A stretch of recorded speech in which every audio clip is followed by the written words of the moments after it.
네, 오늘은 에베소서 말씀 중에 하나님의 기업이라는 단어가 나옵니다. 이 개념에 대해서, 이 뜻에 대해서 우리가 충분히 알고 새롭게 깨달을 수 있는 그런 시간이 되길 바랍니다. 기업이란 단어 하나를 붙잡고 오늘 우리가 깊이 은혜를 나누려고 하는데, 이 기업이란 말 자체가 우리가 흔히 알고 있는 회사가 아니에요. 오늘 여기 나오는 기업은 전혀 다른 개념이니까. 그래서 혼돈이 되거나 오해를 하거나 아니면 좀 헷갈릴 수가 있습니다. 그래서 오늘은 단순한 내용이고 굉장히 중요한 내용이지만 혹시 헷갈릴 수 있으니까 조금 집중하셔가지고 오늘 말씀을 쫓아서 이렇게 따라가시는 그런 시간이 되시길 바랍니다.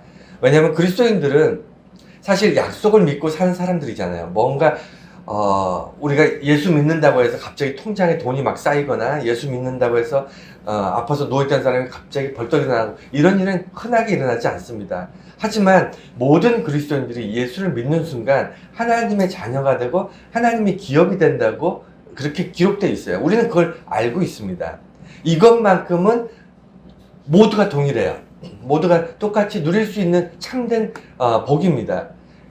그래서 기본적인 복, 기본적인 감사, 기본적인 기쁨을 놓치고 특별한 것만 쫓아 살아가는 그런 어리석음을 이제 끊어버리고 우리가 마땅히 누릴 수 있는 것들을 먼저 바라볼 수 있는 그런 지혜와 용기가 있기를 바랍니다. 오늘 말씀도 마찬가지예요. 사도 바울이 이제 인생의 마지막에 그것도 이제 감옥에 갇혀서 그리스도인들에게 편지를 쓰면서 얼마나 축복하고 싶은 말이 많겠습니까? 그렇지 않나요? 뭐 이렇게 잘 됐으면 좋겠다, 이렇게 어떤 문제들은 잘 해결됐으면 좋겠다, 어려운 일들이 있는 것들이 하나님의 축복으로 크게 풍성해지길 바란다, 이런 말들을 얼마나 하고 싶은 게 많겠습니까? 그런데 사도 바울이 그 모든 말 중에 엑기스, 가장 본질이 되는 말로 축복을 하는데, 그게 뭐냐면 너희들은, 그러니까 그 하나님의 기업이 뭐죠? 그게 우리라는 거예요. 우리가 하나님의 기업인데 너희는 하나님의 기업이다라는 말로 축복의 말을 대신하는 거예요. 여러분, 이게 회사가 아닙니다. 회사처럼 왜 그러냐면 하나님의 기업이다 그러면 우리가 회사라고 생각하면 뭔가 모여서 일을 하고 실적을 내고 효율을 따져보고 그 다음에 소득이 아니면 어떤 결실이 맺어지면 그 결실을 통해서 회사가 성장하고, 우리는 이런 기업적인 생각으로 이 말씀을 보면 은혜가 안 돼요. 이건 본질이 아닙니다. 오늘의 말씀의 본질은 전혀 다른 곳에 있기 때문에 어쨌든 그건 이제 설명해 드릴 건데, 이 기업이라는 이 말씀, 우리가 지난 시간에는 하나님의 자녀다, 너무 큰 은혜가 되었고 이것이 우리 그리스도인들이 살아가면서 절대로 놓치지 말아야 될 어떤 그런 줄이라면 또 하나의 줄이 있는데, 그게 하나님의 기업이라는 거예요. 하나님의 기업. 우리 모두가 모여서 하나님의 기업이 되었다. 그러면 이 기업에 대해서 우리가 말씀을 좀 보면서 여러분들이 참 큰 은혜를 받으시길 바랍니다. 첫 번째, 예정하심에 따라 기업이 되다. 먼저 기업이라는 말 자체를 좀 이해를 하고 그 다음에 뒷부분을 더 설명을 드릴게요. 먼저 예정하심. 하나님이 우리를 기업으로 택하신 거예요. 그러니까 단순히 어떻게 하다 보니까 우리가 하나님을 믿게 되고 어떻게 하다 보니까 예수님 통해서 구원을 받게 되고, 이게 아니라 예전부터 창세전부터 하나님께서 우리를 구원하시기로, 우리가 죄악 가운데 속해 있을지라도 예수 그리스도 독생자를 통해서 그 십자가의 피값으로 구원하시기로 예정하셨어요. 미리 계획하셨어요. 미리 정하셨어요. 미리 예정하시고 정하신 대로 우리를 구원하셨는데, 그 구원하심으로 인해서 우리를 기업으로 삼으신 거예요. 단순히 구원한 것이 이제 구원했으니까 이제 너희 알아서 살아가 아니라 하나님 것이 된 겁니다. 하나님의 특별한 존재가 된 거예요. 이해가 되셨습니까? 우리가 양자를 만약에 드린다고 생각해 보세요. 요새는 그런 일들이 이제 예전에는 흔하지 않았지만 요새는 이제 이렇게 이게 뭐라 그러죠?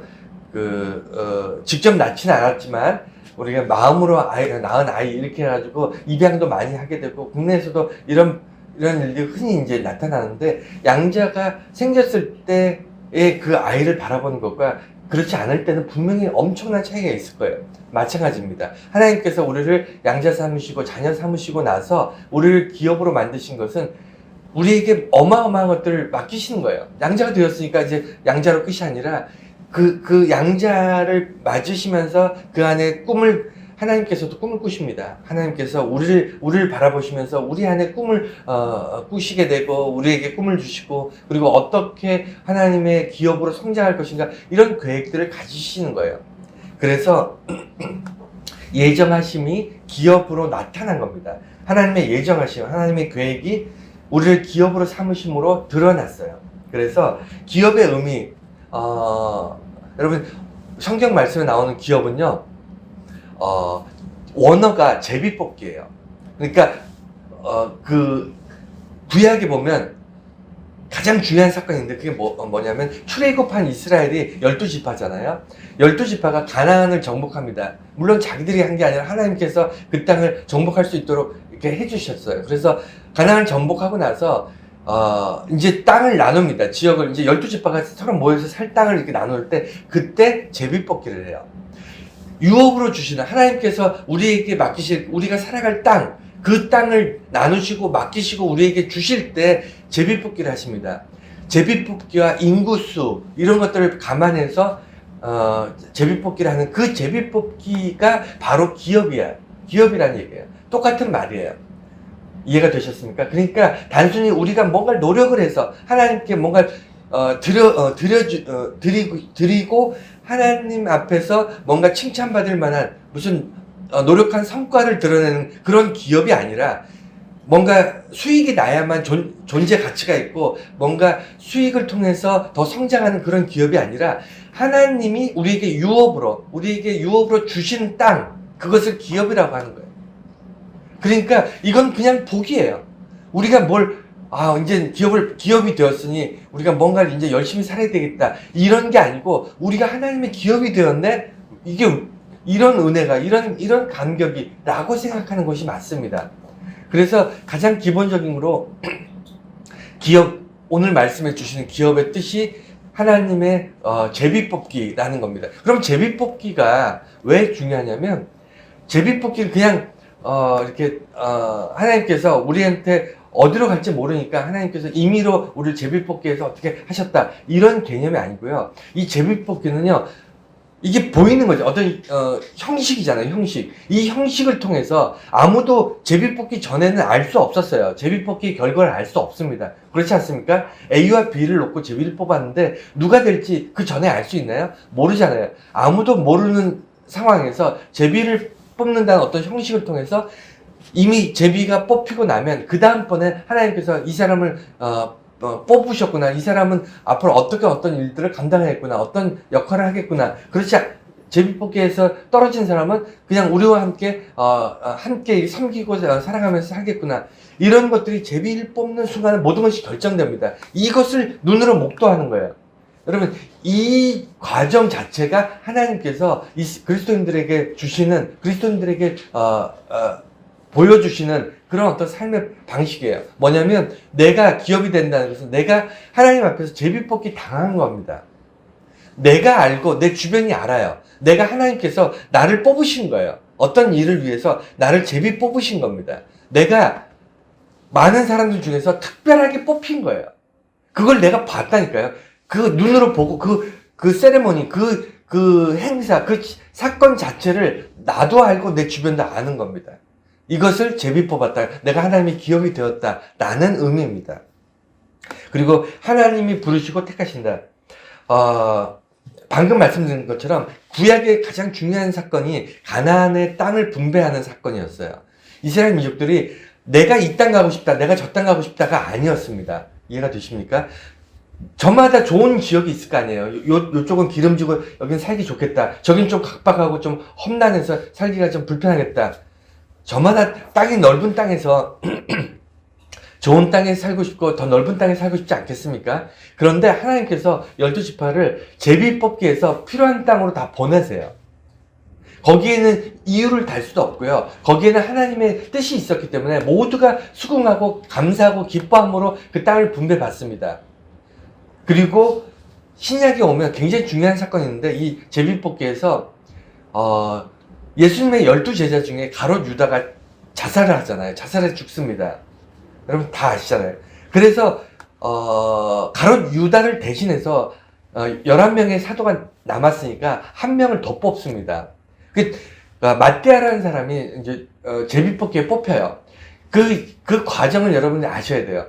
많은 사람들이 처음부터 예수님 주변에 함께 한 사람들 중에서 예수님을 따랐던 많은 제자들이 있잖아요. 처음부터 따랐던 사람, 그래서 중간에 들어온 사람 말고 처음부터 예수님을 따랐던 베드로나 요한이나 이런 제자들과 함께 예수님을 따랐던 그 초기의 그 사람들 회중 중에서 그들이 여전히 사람들로부터 존경받고 사람들로부터 추천받을 만한 그런 믿음과 성실함이 있는 사람 2명을 추천을 받아요. 그 2명 중에 제비뽑기에서 마띠아가 뽑힙니다. 이게 신약 성경에서 굉장히 중요한 제비뽑기예요. 예수님의 12제자 중에 한 명을 뽑는 과정이 제비뽑기였습니다. 그 과정을 나중에 다시 한번 반복해서 말씀드리겠지만, 이런 중요한 사건에서 하나님께서 직접적으로 개입하시는 게 제비뽑기였어요. 이 2가지 사건을 통해서 하나님의 기업이 된다는 것은 내가 수많은 사람 중에서 특별하게 뽑혔다는 겁니다. 특별하게 하나님 나를 지명하셨고 나를 모든 사람들이 알 수 없었어요. 그렇지 않습니까? 제비뽑기 전에는요, 사람들이 나를 전혀 내가 뽑힐지 아니면 뭐 떨어질지 아무도 모릅니다. 하지만 제비뽑기라는 과정을 지나고 났을 때 사람들이 저 사람은 하나님께서 뽑으신 사람이야. 그리고 나 스스로도 내가 하나님께서 나를 택하셨네? 라는 것을 깨닫게 되는 거예요. 그것이 기업입니다. 기업으로, 하나님의 기업이 되는 거예요. 기업으로 살아가는 겁니다. 이해가 되셨죠? 우리는 그런 존재라는 거예요. 특별한 존재라는 겁니다. 그리고 3번째가 그리스도 안에서 살아가는 것이 기업이다. 오늘 성경 말씀 안에 이렇게 쭉 보면 예수 그리스도에 대한 이야기가 나옵니다. 그러니까 하나님께서 예수님을 제외하고 성령님을 제외하고 하나님이 일방적으로 하나님의 백성들, 하나님의 자녀들, 하나님의 사람들을 그냥 뽑으시는 그런 그냥 무작위, 그냥 우연히 아니면 어떤 밑도 끝도 없이 뽑으시는 그런 기업이 아니에요. 여기서 말한 제비뽑기는요, 아까 말씀드린 것처럼 조건이 있어요. 하나님이 무작정 막 뽑으시는 게 아니고요. 어떤 조건에 속한 사람들 중에 뽑고요. 그 뽑힌 사람들에 대해서 증거, 어떤 의미를 부여하는 것, 이 과정들이 제비뽑기인데, 그 조건의 첫 번째 조건이 뭐냐면 예수 그리스도 안에서라는 겁니다.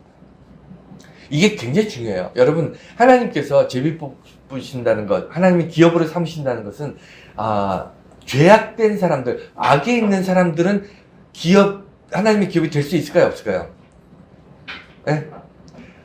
악한 사람들도 하나님의 기업이 될 수 있어요. 하지만 그리스도를 모르는 사람, 그리스도를 떠난 사람은 하나님의 기업이 될 수 있을까요? 안 돼요. 그러니까 우리들은 거듭 말씀드리지만 우리들은 완벽하게 하나님의 자녀가 될 만한 자격이 없습니다. 거룩한 하나님의 백성이 될 만한 조건이 되지 않아요. 죄악 가운데 살고 있습니다. 죄악을 해결하지 못하고 있어요. 하지만 그리스도 안에서 그것을 해결하는 겁니다. 그래서 가능한 거예요. 예수 그리스도 안에서 하나님께 나아가는 겁니다. 우리 기독교는요, 말 그대로 예수 그리스도를 빼면 아무것도 할 수 없는 게 기독교입니다.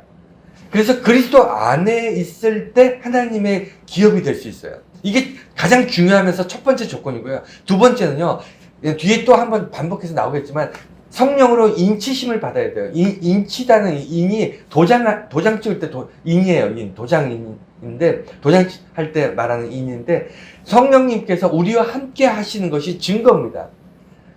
그러니까 예수 그리스도 안에서 구원받은 사람들, 하나님의 구속 안에 속한 사람들, 속량받아서 하나님의 자녀로 인정된 사람들은 성령님이 우리와 함께 하심으로 그것이 성령님이 내 안에 있는 것이 도장이에요. 성령이 나와 함께 하시는 것, 성령님께서 나를 도우시는 그 자체가 도장입니다. 그 도장을 찍었을 때 하나님께서 너는 자격이 되니 하나님의 기업이다, 나의 기업이다 라고 하나님 말씀하시는 거예요. 이 2가지가 절대적 조건입니다. 이해가 되셨죠? 그래서 그리스도 안에서 살아가는 것, 그리고 그리스도 안에서 살아가는 것인데, 이 기업이라는 것은 아까 초반에, 설교 초반에 말씀드렸지만, 뭔가 일을 하고 실적을 내고, 그전에는 없었지만 이 기업을 통해서 무엇인가 생산이 되거나 무엇인가 어떤 노력을 해서 무엇이 달라졌을 때 비로소 기업의 가치가 있는 것이 아니고요. 그리스도인들이 하나님의 기업이라고 얘기하는 이 기업은 생산을 목적으로 하는 것이 아니고 삶 자체를 목적으로 해요. 다른 말로 표현하면 존재 자체, 내가 하나님의 자녀로, 하나님의 사랑하는 자녀로 살아가는 그 자체가 기업이에요. 이해가 되셨습니까? 살아가는 행위, 내가 그리스도 안에서 예수님 안에서 하루하루 살아가는 그 자체가, 그게 기업이, 그것이 일이에요. 그것이 하나님께서 우리에게 기대하시고 우리에게 바라시는 일입니다.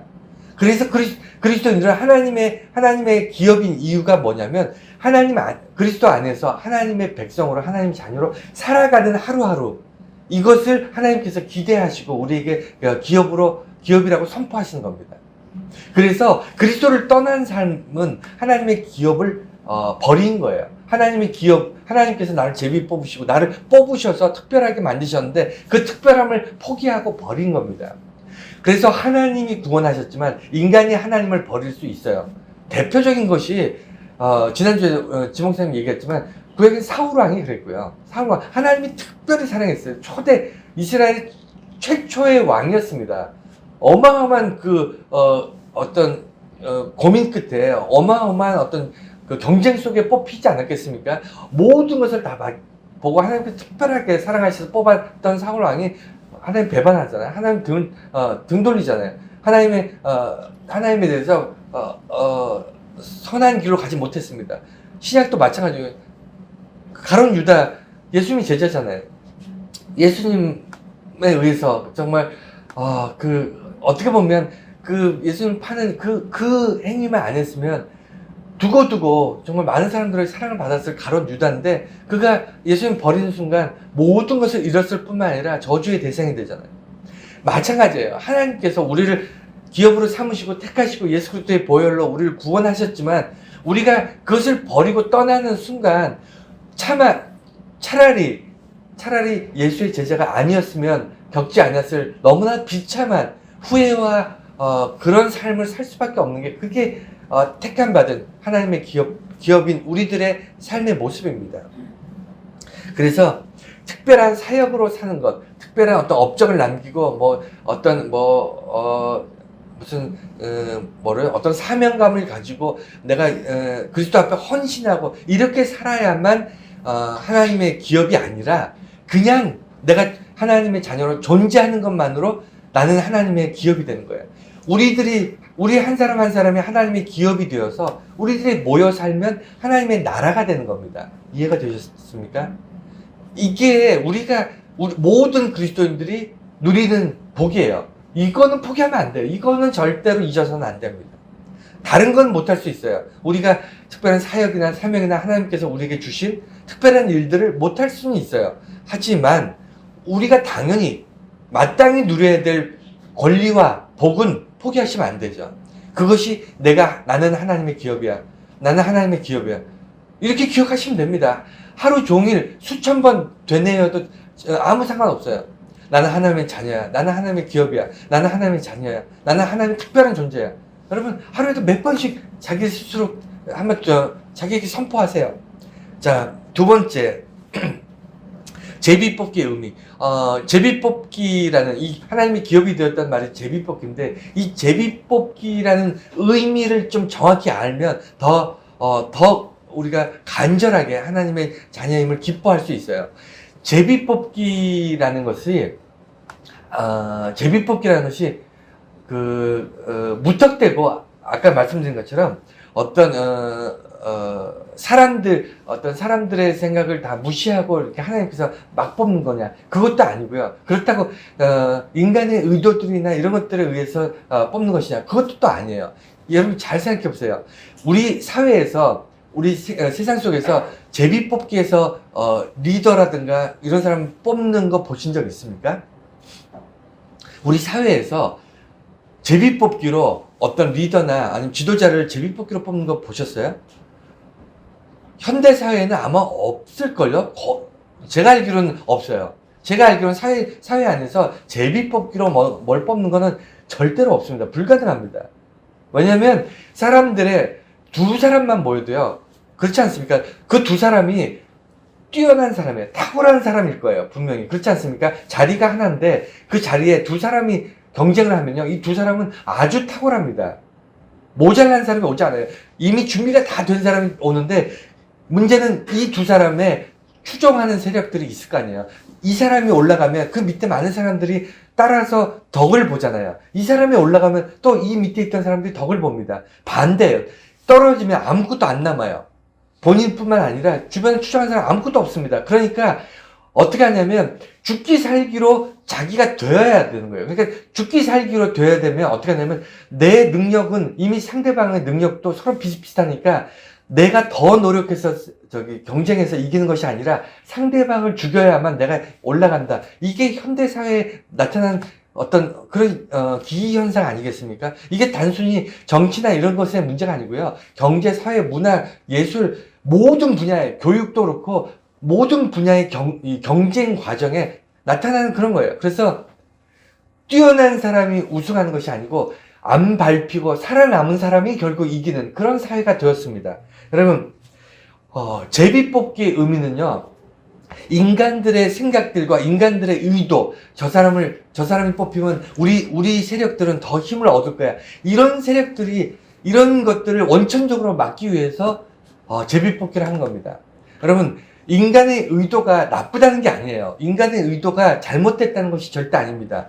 인간의 의도만 가지고 하게 되면, 다시 말씀드리면, 인간의 의도가 반영된 어떤, 선출은요, 반드시 그 안에 이권이 개입되고 서로 싸울 수밖에 없어요. 서로 죽을 때까지 싸울 수밖에 없어요. 다툼이 끊이지 않습니다. 그렇지 않겠습니까? 우리 주변 보세요. 여러분, 모든 분야에서 경쟁은요, 한 사람이 살아남고 한 사람이 죽습니다. 그리고 그 죽는 과정에서요, 굉장히, 큰 상처와 돌이킬 수 없는 그런, 문제들을 발생시킵니다. 그래서, 인간의 의도는 다분히 자기의 욕심이나 자기의 욕망이나 이런 것들이 가미되어 있고, 모든 사람들이 추천하는데, 예를 들어 그렇습니다. 높은 자리가 있어요. 사람들이 지도자의 역할을 할 수 있는 위치가 있습니다. 많은 사람들이 지지해서 그곳에 갈 수 있습니다. 그런데 나는, 낮은 곳에서 섬기기를 원하니까 나는 가지 않겠습니다. 나는 오히려 많은 사람들 밑에서 섬기겠습니다. 그러면서 사행하는 거 보셨습니까? 저는 살면서 별로 못 봤어요. 뭐 있긴 하겠지만 거의 못 봤습니다. 모든 사람들이 추정하고 의도를 가지고 지지하고 할 때는요, 사람들이 자기도 모르게 거기에 편승해서 올라갈 수밖에 없어요. 그것이 사람이 가지고 있는 욕망이에요. 본능입니다. 본능. 권력욕이라는 것은 99.99%의 사람들이 모두가 가지고 있는 거예요. 권력을 버리려고 하는 사람들이 모아놔도요, 그 안에서 내가 더 많은 권력을 버렸어 라고 스스로 자기를 높입니다. 인간의 가치관이라는 것은 굉장히 이기적인 존재인 이기적인 존재일 수밖에 없는 것을 인정하셔야 돼요. 그렇기 때문에 하나님께서 하나님의 지도자를 뽑으실 때는 친히 뽑으시겠다는 거예요. 인간의 의도를 완벽하게 배제하겠다는 겁니다. 무슨 얘기냐면, 수많은 후보들, 뛰어난 사람들이 올라와도요, 마지막에 한 사람은, 결국에는 한 사람만 뽑히잖아요. 나머지 모든 사람들은 이제 평범한 일반인이 되는 거 아닙니까? 그렇죠? 그렇지 않습니까? 그러니까 단 한 명을 제외한 모든 사람이 평범해지는 이 엄청난 사건 앞에 하나님이 친히 뽑으시겠다는 거예요. 그게 제비뽑기입니다. 저는 대통령도 제비 뽑았으면 좋겠어요. 그냥 제 생각이 그래요. 그리고 물론 당연히 안 되겠죠. 여러분 생각해 보세요. 이게 말이 안 되잖아요. 우리 주변에 뭐 대학 총장 이런 사람 제비 뽑았으면 좋겠어요. 아니 교회 그 총회 막 이런데 목사님들 이렇게 모이면 막 뭐 큰 교회 뭐 아니면 후원금 많이 낸 목사님 이런 사람들 막 서열 세워놓고 이런 분들이 이제 총회장하고 뭐 노회장하고 막 그러는데, 저는 덕망 있는 사람들 추천받아서 그 중에서 제비뽑기로 뽑았으면 좋겠어요. 교회에서 일꾼 뽑고 막 이럴 때도 저는 제비뽑기 했으면 좋겠습니다. 최소한 교회만큼은 그 제비뽑기라는 제도가 있어서 하나님이 직접 뽑으신다는 그런 게 있거든요. 저는 큰 교회에서 이런 교회 임직자들 이렇게 뽑고 할 때 후보군을 낸 다음에 필요한 인원만큼 그냥 제비 뽑았으면 좋겠어요. 그냥 제 생각이 그렇다는 거예요. 그러면 사람들이 화를 낼까요, 안 낼까요? 화 냅니다. 자기는 자격도 되고, 그 다음에 이만큼 헌신하고 수고했는데 왜 내가 떨어지고 저 사람이 됐습니까? 화나죠. 그런데 이런 것들을 인간의 어떤 의도나 인간의 욕심이나 인간들의 어떤 의도를 완전히 배제하고 철저하게 하나님이 뽑으시는 것이 제비뽑기예요. 저는 여기에 순기능이, 역기능도 있겠지만 순기능이 분명히 있다고 봅니다. 또 하나는 마띠아의 선출 과정을 보셔야 돼요. 마띠아의 선출 과정은요, 하나님께서 예수님의 제자들 전부 세워놓고 그 중에 한 명을 딱 뽑으시지 않았어요. 그 중에 수백 명이 제비뽑기 한 게 아닙니다. 딱 2명 중에 1명 제비뽑기 했어요. 그 2명은 어떻게 뽑았을까요? 사람들이 추천한 겁니다. 하나님께서 제비 뽑을 때는 절대 인간을 배제하지 않습니다. 인간에 의해서 뽑지도 않지만 절대로 인간을 배제하지도 않아요. 이 제비 뽑기는요, 사람들이 그 사람의 삶을 보는 거예요. 그 사람이 어떤 조건, 처음부터 예수님을 따랐던 순수한 마음, 그가 희생하고 헌신했던 과정들, 그리고 그의 어떤, 강직하고 어떤 변함없는 어떤 믿음의 정도, 이런 것들이 사람들 사이에 드러납니다. 아무리 꾸미려고 해도요, 사람들은 알아요. 주변 사람들이 내가 아무리 숨기고, 꾸미고, 사람들 앞에 거짓된 모습으로 이렇게 살려고 해도요, 다 보고 있습니다. 하나님도 보고 있지만 내 주변도 다 보고 있어요. 그렇지 않겠습니까? 여러분들이 나 교회 다닙니다, 예수 믿으세요 라고 얘기 안 해도요, 여러분들 교회 다니는 거 사람들이 다 알고 있고요, 여러분들이 정직하고 성실하고 사랑이 풍성하고 베풀고 나누는 삶을 살고 있으면요, 주변 사람들이 수근수근 합니다. 저 사람은 좀 달라, 저 사람은 예수 믿는데 뭔가 좀 다른 것 같아, 우리랑 좀 달라. 여러분 주변 사람들이 그렇게 생각할까요, 안 할까요? 한다니까요. 그래서 주변 사람들이 추천하는 사람들, 사랑하고 믿는 사람들 중에서, 그 중에서 자기들끼리, 경쟁해서 뽑힌다면, 떨어진 사람들은, 뽑힌 사람들한테 화가 날 거 아니에요. 아, 저 사람들 때문에 우리가 떨어졌네. 저 사람들은 많은 것을 얻게 되고, 나는 아무것도 갖지 못하는 그냥 빈털터리가 됐네. 이런 느낌을 가질 수 있지만, 두 가지 세력이 지지해서 두 사람이 모였는데, 그렇지 않겠어요? 최종 예수님의 제자 후보군이 2명인데, 2명이 추천한 사람들이, 한 사람은 90명이 추천하고 한 명은 10사람이 추천했겠습니까? 아니에요. 50명이 추천한 2사람이에요. 그런데 하나님께서 제비뽑기로 딱 뽑잖아요. 그러면 비록 떨어졌어도 불평하지 않습니다. 그렇지 않겠습니까? 하나님이 뽑았는데 붙었어도 자랑하지 않습니다. 왜? 하나님이 뽑은 거잖아요. 자기들끼리 으쌰으쌰 해가지고 정치적으로, 아니면 어떤 로비를 통해서, 아니면 자기들 나름대로 방법으로 뽑아준 게 아니잖아요. 하나님이 뽑았으니까 떨어진 사람도 뽑힌 사람도 가만히 있는 거예요. 받아들이는 겁니다. 하나님이 하셨다. 하나님이, 이것이 제비뽑기의 의미였어요. 우리들이 추천하고, 우리들 눈에도 저 사람 참 우리가 지도자로, 내가 존경할 만한 사람으로 마땅한 그런 사람이다 라고 추천하고, 그 추천된 사람들 속에서 하나님이 제비뽑기로 뽑은 그 사람을 하나님께서 들어 쓰시는 거예요. 모든 사람들이 거기에 하나님의 뜻이었음을 인정하고 받아들입니다. 나름대로 순기능이 있지 않겠습니까? 그런데 이 기능이 사회에선 절대로 안 먹혀요. 오직 교회에서만 합니다. 오직 기독교에서만 이것이 순기능으로 들어와요. 왜? 하나님이 뽑으셨다는 것을 믿기 때문이에요. 이 믿음이 없으면요, 제비뽑기 자체가 사기예요, 사기. 그렇지 않습니까? 그렇기 때문에 기독교 안에서는 하나님에 대한 믿음과 그 제비뽑기라는 그 과정, 이 사건이, 이것이 놀라운 축복인 겁니다. 하나님께서 뭐라 그러셨다고요? 나는 제비 뽑힌 자라는 거예요. 마띠아처럼 하나님이 나를 뽑으신 겁니다. 이해되셨나요? 그래서 뽑힌 사람을 뭐라 그러죠? 하나님의 기업이다, 이렇게 얘기하시는 거예요. 놀랍지 않습니까? 단순히 하나님의 자녀이기도 하지만, 또 한편으로는 하나님께서 그 어떠한 환경 속에서도 나를 특별히 택하셔서 뽑으셨다. 많은 사람들의 보기에 본이 될 만한 존재로 나를 특별하게 뽑으셨다. 이런 개념이에요. 여러분, 여러분 굉장한 축복의 사람들입니다. 하나님의 기업이라는 말 자체가 여러분들은 한 사람 한 사람 엄청난 존재라는 거예요. 예수님의 제자들이 수없이 많았지만 그 중에 마띠아 한 사람을 제비뽑기로 뽑는 그 과정에 그 뽑힌 거예요. 여러분들이 그런 존재입니다.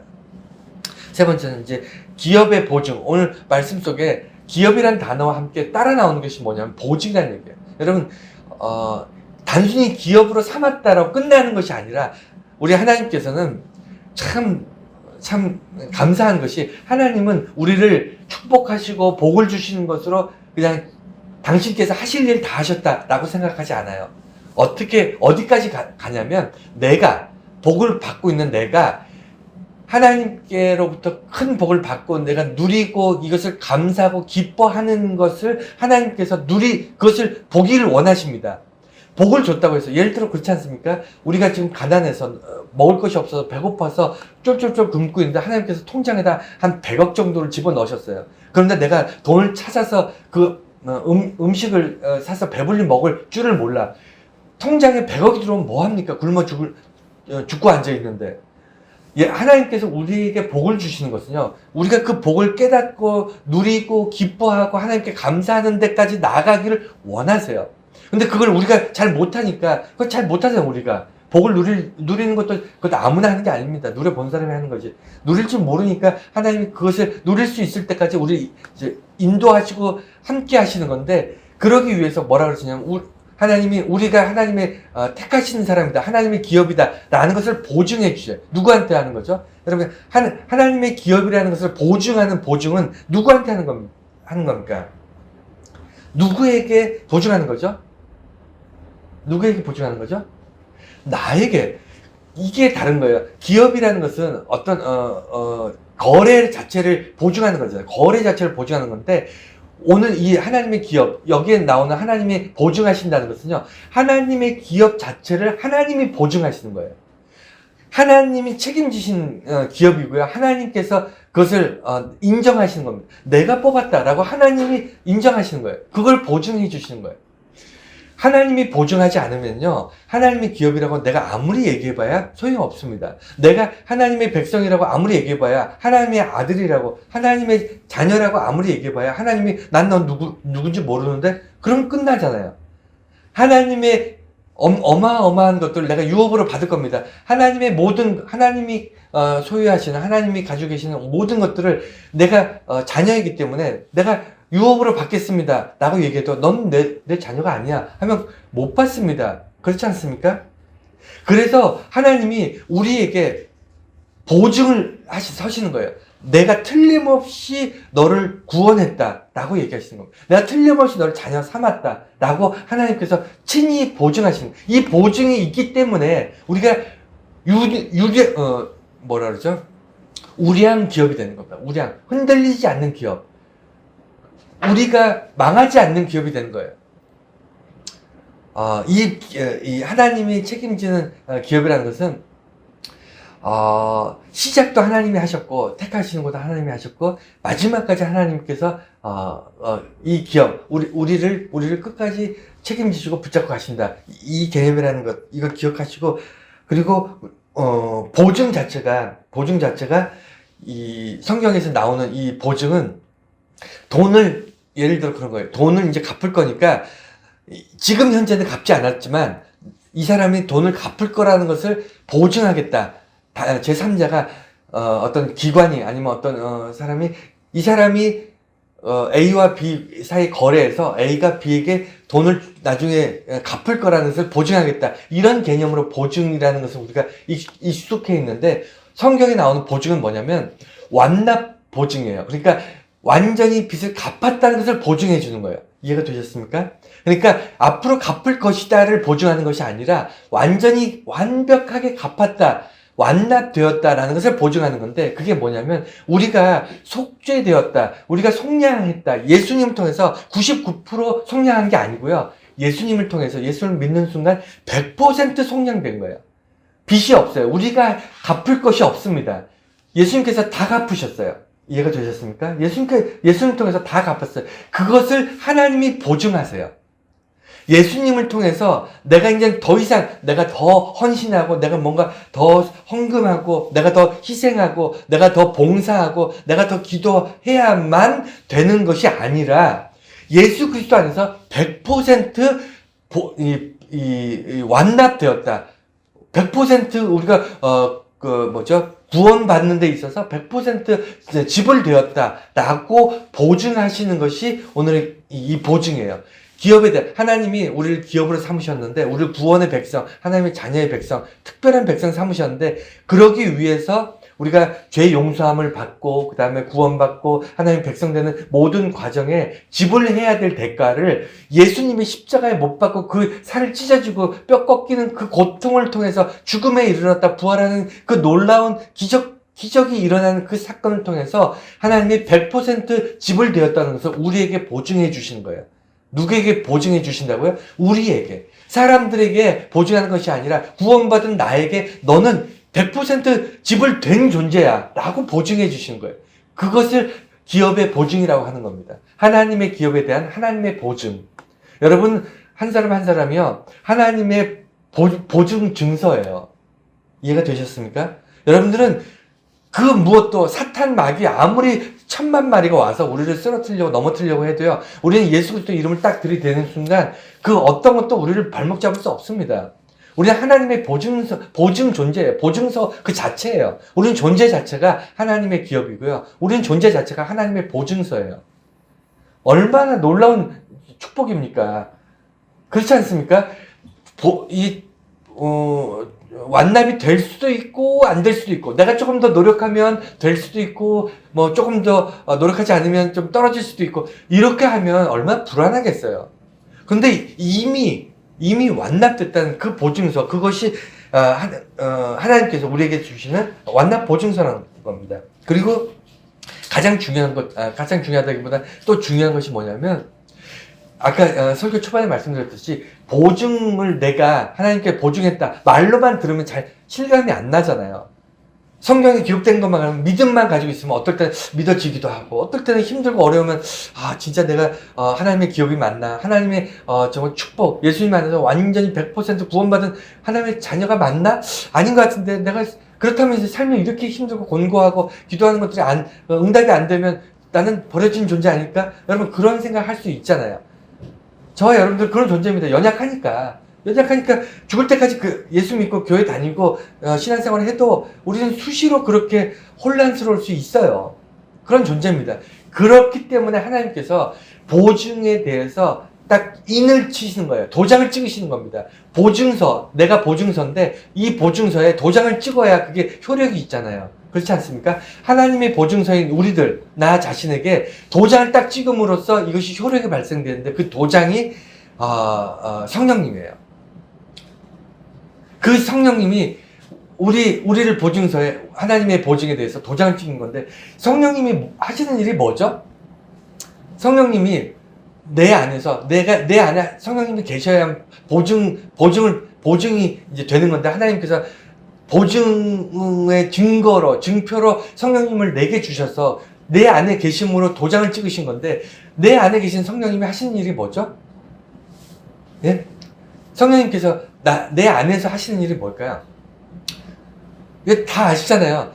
예수를 믿게 하시는 겁니다. 믿음을 내가 믿어지지 않는 것들을 믿게 하는 거예요. 예수 그리스도의 십자가를 믿게 하는 거고 내가 죄사함 받은 걸 믿게 하는 거고 하나님이 살아계신 거 하나님이 나를 자녀 삼으신 걸 믿게 하는 게 그게 믿음을 갖게 하는 게 성령님이 하시는 일이잖아요. 성령님이 내 안에 안 계시면요 예수를 믿을 수가 없다니까요. 예수를 통해서 내가 구원받았다는 것이 믿어지지 않습니다. 성령님이 내 안에 계시지 않으면요 하나님이 나를 자녀 삼았다는 것이 믿어지지 않아요. 그래서 성령님이 내 안에 계셨을 때만이 우리가 하나님의 자녀와 하나님의 기업으로서의 어떤 보증을 받게 되는 겁니다. 이해가 되셨죠? 되게 단순한 건데 굉장히 기본적인 건데 우리가 이것을 자꾸 놓치고 있다는 거예요. 뭐 그냥 듣기 좋은 얘기들 뭔가 좀 출세하고 잘 먹고 잘 살고 뭔가 남들보다 잘 되고 이런 얘기만 듣고 싶어하고 거기에만 몰입되어 있으면요 지금 내가 누려야 될 정말 큰 복을 놓치고 있는 겁니다. 가장 기본적이고 가장 행복해 할 수 있는 가장 좋은 복을 우리가 놓치고 있다는 거예요. 여러분 그거 어리석은 겁니다. 어리석은 거예요. 성령님이 내 안에 계실 때 우리의 삶이 얼마나 빛난 존재가 되는지 여러분 아시잖아요. 성령님이 나와 함께 하실 때 내 앞에 있는 어떠한 어려움과 장애물이 아무것도 아닌 것으로 보이는 그 놀라운 은혜를 여러분 경험하셨잖아요. 왜냐하면 성령님은 우리에게 믿음을 주시기 때문이에요. 안 될 것 같은데, 세상 사람 볼 때는 당연히 안 되는 건데, 누가 봐도 그건 안 되는 건데, 성령님께서 내 안에 함께 계시면요, 그것이 된다고 믿어집니다. 그렇지 않습니까? 여러분 그렇게 살아오셨잖아요. 그래서 성령님이 내 안에 계신 이유는요, 하나님께서 놀랍게도 하나님께서 나를 위해서 내 믿음 없음, 내 연약함을 아시고 나의 믿음 위에 도장을 빡 찍으시는 거예요. 믿음의 도장을 빡 찍으시는 겁니다. 성령님 통해서. 그래서 성령님의 인치심이라는 것은 하나님의 약속의 말씀, 그리스도 안에서 하나님이 내게 약속하셨던 것을 믿게 하는 그 믿음이라는 것을 기억하시고, 결론입니다. 하나님께서 우리를 하나님의 기업이라고 말씀하실 때는 이유가 있습니다. 왜 이유가 있냐면, 그냥 단순히 하나님의 자녀이기도 하고 하나님의 백성이기도 한데 왜 굳이 또 하나님의 기업이라는 새로운 이름을 주셨을까요? 그것은요, 우리에게 하나님의 꿈이 있다는 거예요. 우리 한 사람 한 사람에게 하나님의 바람이 있다는 겁니다. 우리는 그저 그렇고 그런 다 똑같은 그리스도인들이 아니에요. 개별적으로 다 독특하고 특별하고 하나님께서 특별하게 생각하시는 그런 존재라는 겁니다. 우리 모두가 하나님의 자녀입니다. 그렇죠? 모두가 하나님의 자녀지만 우리 한 사람 한 사람은 하나님께서 똑같은 자녀로서 대하시는 것이 아니고 특별함으로 대하시는데, 그것이 하나님이 우리를 기업으로 삼으신 이유이고, 기업이라는 것은 시작점이 있고 목표점이 있어요. 기업이라는 것이 그렇습니다. 여러분, 하나님이 우리를 기업으로 삼으시는 건요, 시작점이 있고요, 과정이 있고요, 어떤 목표를 가지고 있는 겁니다. 그것이 하나님께서 가지고 계신 거예요. 우리의 생각이 아니에요. 예수 믿는 순간 나는 이렇게 시작했으니까 이렇게 과정을 통해서 이런 목표를 이루어야지. 이건 내 생각이고, 하나님의 목표가 따로 있어요. 우리를 기업으로 삼으신 하나님의 의도가 있습니다. 그것이 뭐냐면, 시작을 그리스도로 시작하기를 원하시는 거예요. 예수의 십자가로 뭐죠? 구원받은 것으로 시작하기를 원하는 겁니다. 여러분, 오래 교회 다녔는데 예수를 구주로 믿지 않는 사람들 제가 봤어요. 그런 사람 있습니다. 그거는 믿어지지 않으니까, 그것이 확 와닿지 않으니까 교회를 오래 다녔는데 좋은 말씀, 서로 사랑해라, 서로 섬겨라, 정말 믿음으로 정말 기도하면서 살아, 이런 좋은 말씀들을 기억하면서 그렇게 삶을 그렇게 성실하고 아름답게 살려고 노력하는 그런 사람들은 주변에 있는데, 그 사람들 중에 간혹 예수 그리스도의 십자가의 구원을 믿지 못하는 사람들이 있더라고요. 그래서 그리스도인들의 시작점을 하나님께서는 반드시 어떻게 살아갈 것이냐를 결정하기 전에 어떤 성품으로, 어떤 기질로, 어떤 업적을, 그리고 어떤 희생과 봉사를 하며 살아갈 것이냐를 그런 것을 정하기 전에 맨 처음에 해야 될 것은 뭐냐면, 내가 예수 그리스도의 십자가를 믿고 있는가, 믿음에 대해서 점검하고 거기서부터 출발하길 원하는 거예요. 그게 하나님의 기업의 첫 출발입니다. 예수 그리스도에 대한 믿음이 없이 시작하면요, 구원에 대한 확신과 구원에 대한 고백이 없이 시작하면요, 제가 거듭 말씀드리지만 끝에까지 가서 내가 이게 뭐지?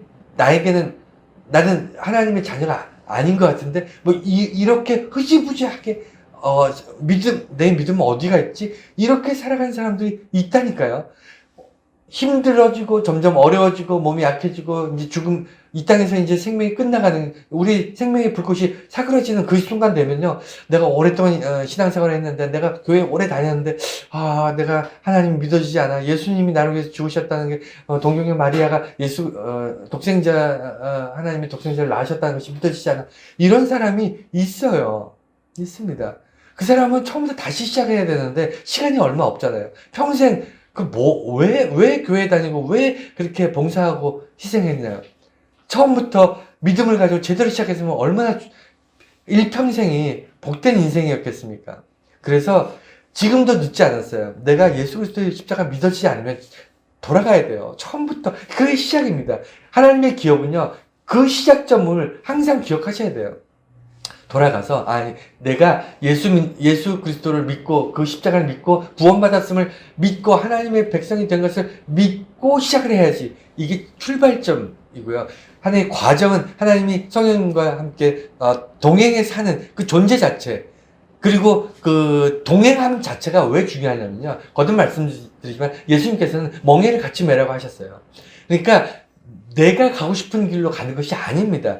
예수님이 내 멍에를 함께 지셨는데 그 소 멍에 아시죠? 소가 같이 이렇게 어깨에다 이렇게 멍에를 매는 거예요. 그래서 밭을 갈고 이렇게 할 때 소가 밭을 갈 때 멍에를 같이 맵니다. 두 마리 소로 이렇게 갈 때. 그래서 이게 이렇게 소가 양쪽으로 벌어지거나 따로따로 가거나 하나는 안 가고 하나는 가고 이러면요 못해요. 하루 종일 가도 못 갑니다.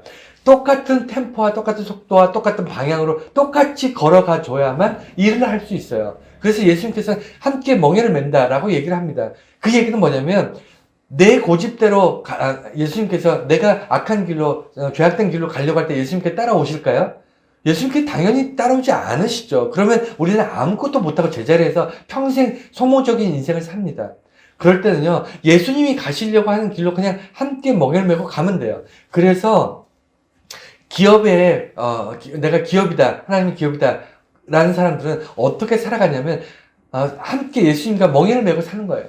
그래서 그냥 따라가는 겁니다. 함께 가는 거예요. 함께 살아가는 자체, 그 존재, 내가 예수님과 멍에를 함께 맨 존재 자체로 나는 하나님의 기업으로 사는 거예요. 이해가 되셨죠? 내가 뭘 해서 하나님께 영광 돌리는 것이 아니라 내가 그냥 살아가는 예수님과 함께 멍에를 메고 함께 하루하루를 살아가는 그런 존재로서의 내 자신이 내 존재 자체가 하나님 앞에는 하나님의 기업이 되고 하나님의 특별함이 되는 거예요. 하나님 앞에는 기쁨이 되는 겁니다. 나는 뭐 한 게 없어. 그냥 예수님과 멍에를 먹어 예수님 가시는 길을 따라만 가면 돼.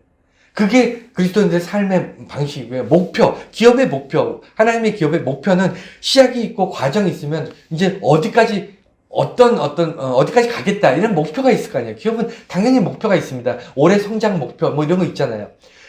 기업이 우리가 하나님의 기업으로서 목표를 설정한 그 목표는요.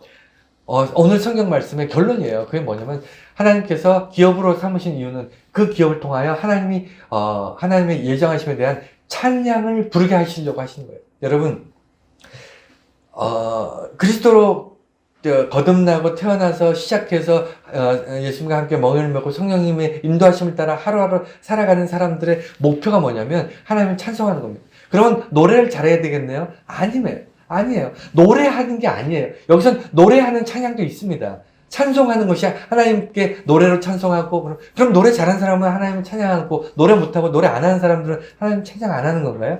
아니에요. 여러분, 여기서 말하는 찬양은요, 내 삶의 끝에 갔을 때 내가 터져나온 하나님 감사합니다. 내 일생을 하나님이 도와주셨네요. 내 일생에 하나님이 함께 하셨네요. 내 일생 동안 하나님이 복을 주셨습니다. 라고 고백하는 것이 찬양입니다. 이것이 하나님이 기뻐하시고 기대하시는 하나님이 우리에게 바라시는 그런 찬양이에요. 거기에 곡조를 붙여서 날마다 찬양하는 것도 좋습니다. 거기다가 운율을 붙여가지고 찬양 시를 짓고 하나님을 찬송하는 시를 지어서 거기다 음을 붙여서 하나님께 노래로 찬양하는 거 너무너무 좋습니다. 날마다 그렇게 살면 얼마나 힘이 있고 즐겁겠습니까? 그렇지 못하더라도 삶이 하루하루가 고백의 삶, 하나님 나를 자녀 삼아주셔서 너무 감사합니다. 이게 찬양이에요. 이런 삶을 살기를 하나님께서 기대하시는 거예요.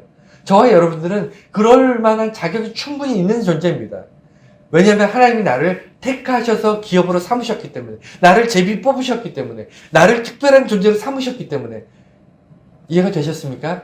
그래서 나의 삶의 시작도, 나의 삶의 과정도, 나의 삶의 목표도 분명한 거예요. 아주 분명합니다. 뭐 헷갈릴 필요가 없어요. 망설일 필요가 없습니다. 나는 하나님의 기업이다. 이것으로 끝났습니다.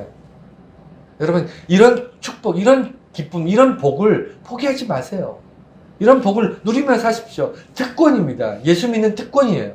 하나님이 우리에게 이미 하신 거예요. 우리가 잘하면 되고 잘 못하면 안 되는 게 아니고요. 이미 되었어요. 하나님이 여러분들 한 사람 한 사람을 제비 뽑으셨습니다.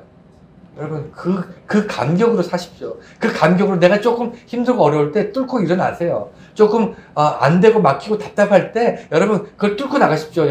여러분들은 한 사람 한 사람 하나님께서 택하신 특별한 존재입니다. 이것을 잊으시면 안 돼요.